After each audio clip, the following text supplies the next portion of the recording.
السلام علیکم ویورز. یہ ذیشان ہیں میاں والی سٹی. وہ کہتے ہیں کہ لگ رہا ہے کہ پیپلز پارٹی اور مسلم لیگ نون کی عوام میں مقبولیت دن بدن کم ہو رہی ہے. لوگ اب باشعور ہونے لگے ہیں. عوامی رویوں اور طرز عمل کو دیکھتے ہوئے آپ کیا کہتے ہیں؟ ذیشان صاحب، یہ سوال جو ہے میرے لیے تو یہ زندگی کا بڑا فیصلہ کن معاملہ رہا ہے. بیکاز میں کوئی ڈرائنگ روم گوسپ یا کوئی تھڑا گفتگو کی بات نہیں کر رہا. میں تو لکھنے والا آدمی ہوں. ریکارڈ پہ ہر چیز موجود ہے. 26-27 سال جتنے بھی ہو گئے مجھے روزنامہ یہ ڈیلی جرنلزم میں آ کے تو کالم نگاری شروع کیے ہوئے میرا خیال ہے 26-27 سال ہو گئے.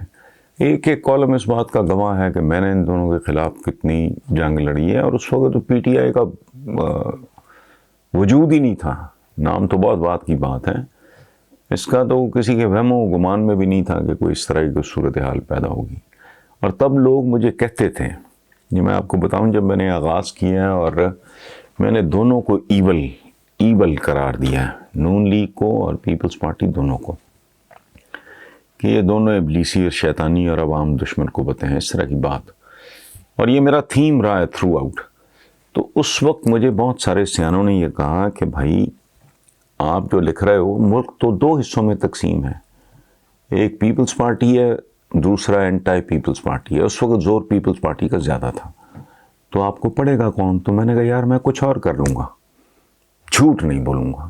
مجھے کوئی نہیں پڑھتا نہ پڑھے، میرا یہ زندگی میں ہیڈ کبھی نہیں رہا. تو میں نے کہا میں جینوئنلی، ہم کوئی پرہیزگار کوئی اس طرح کے کوئی لوگ تو ہیں نہیں. میں اگر اپنا یہ والا کام بھی اگر دیانتداری کے ساتھ نہیں کرتا اور یہ سوچ کے لکھتا ہوں کہ پاپولر ہوگا یا نہیں ہوگا.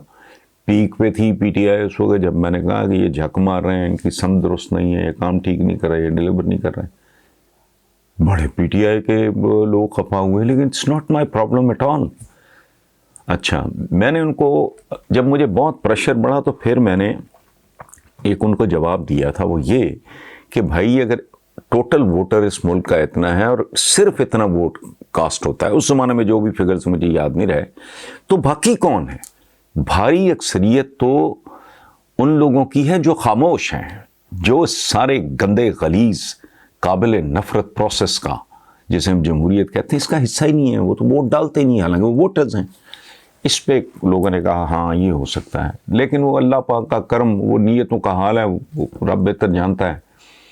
تو وہ تو پھر ویسا کچھ ہوا کالم نگاری میں جو اس سے پہلے نہیں ہوا تھا. موضوعات تک میں نے اس کام کے جو مخصوص موضوعات ہوتے تھے وہ تبدیل کر کے رکھ دیے.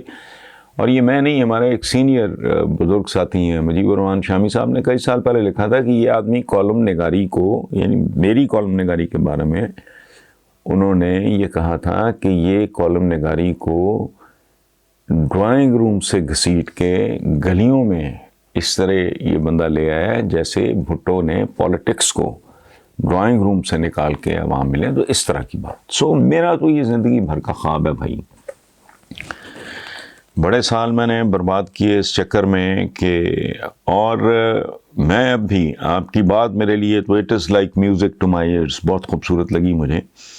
اور لیکن میں تھوڑا سا اس کے بارے میں تھوڑا سا کنفیوزڈ ہوں کہ لوگ باشعور ہو گئے ہیں. نہیں، ابھی شاید شعور کا وہ لیول نہیں آیا. لیکن یہ بڑی کمپلیکیٹڈ بات ہے جو آپ نے کی ہے. اس میں بہت بڑا رول ہوگا پی ٹی آئی کی پرفارمنس کا. یہ کم سے کم بونگیاں ماریں، کم سے کم بولیں، زیادہ سے زیادہ کام کریں. اور دیکھیں، وہ کہتے ہیں کہ عطار کو خوشبو کا تعارف کرانے کی ضرورت نہیں ہوتی، خوشبو خود بولتی ہے. سو کاموں کے بارے میں بتانے کی ضرورت نہیں ہوتی. لوگوں تک جب خیر پہنچے گی، خوبصورتی پہنچے گی، آسانیاں پہنچیں گی، عزت نفس پہنچے گی، تھوڑا سکون پہنچے گا، تو پھر کسی پروپیگنڈے کی ضرورت نہیں ہے. یہ تو ہو گئی ایک بات.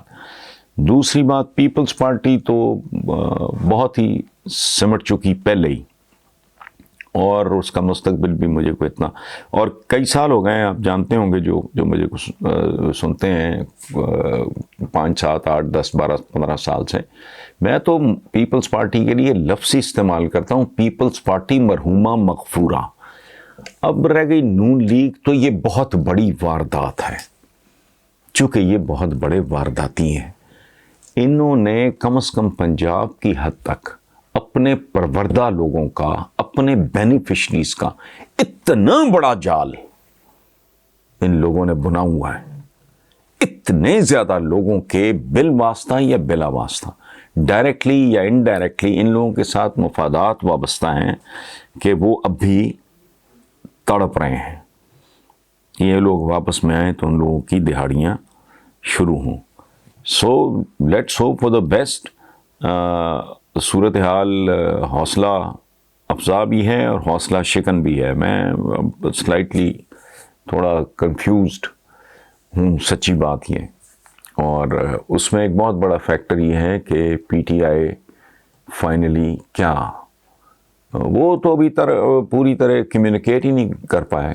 میں ذاتی طور پہ یہ سمجھتا ہوں، آپ مجھ سے بہتر بتا سکتے ہیں، آپ میں سے کتنے لوگ ہیں، میرے اس وقت جتنے ویورز ہیں، ہمارے جتنے بھی دوست ہیں، میں تو اس کو اپنی فیملی سمجھتا ہوں، آپ سب اپنے اپنے طور پہ سوچیں، آپ لوگوں میں سے کتنے فیصد لوگوں کو اندازہ ہے کہ جس دن پی ٹی آئی نے ٹیک اوور کیا یہ ملک کھڑا کہاں تھا؟ یہ تو آج تک اتنی لمبی ان کی زبانیں، اس کے باوجود یہ آج تک یہ نہیں بتا سکے۔ اور یہ بتانا کوئی ایک آدھ بار بتانا نہیں ہوتا، اس کو ہیمر کرنا چاہیے، ہیمرنگ کانسٹنٹ۔ وہ جو شکیب جلالی کا شعر ہے، دیکھ ہے دیدہ تر یہ تو میرا چہرہ ہے، سنگ کٹ جاتے ہیں پانی کی جہاں دھار کرے۔ ہم پتھروں جیسے لوگ ہیں، ہمیں بار بار ہیمر کرنے کی ضرورت ہے۔ دیکھو نماز کتنا ایک خوبصورت بنیادی فرائض میں سے ایک، تو کیا وائی 5 times a day؟ کوئی ڈسپلن ہوتا ہے چیزوں میں، اس کا کوئی تسلسل ہوتا ہے۔ ادروائز رب العالمین کو یاد کرنے کے لیے 5 ٹائم کیوں بھی 15 ٹائم کیوں نہیں، یا 2 ٹائم کیوں نہیں؟ یہ ایک مسلسل ایک تواتر کے ساتھ، ایک تسلسل کے ساتھ، مخصوص وقفوں کے ساتھ آپ کو کانسٹنٹلی بتانا پڑتا ہے۔ لوگوں کو چونکہ جاہل رکھا گیا ہے، پڑھ رکھا ہے، ان کو مستقل بتانے کے لیے ہمیں تو یہ تو آج تک یہ نہیں بتا سکے۔ اب بھی کیا رو ہے، who knows what's really happening in this country? Nobody knows anything۔ لوگ پرفارمنس کو کسی بھی حکومت کی، اس کا معیار کیا ہے؟ ان کے چولہوں پہ چڑھی ہوئی ہنڈیاں انہیں بتاتی ہیں کہ حکومت کیسی جا رہی ہے۔ اللہ کرے آپ کا اندازہ درست ہو۔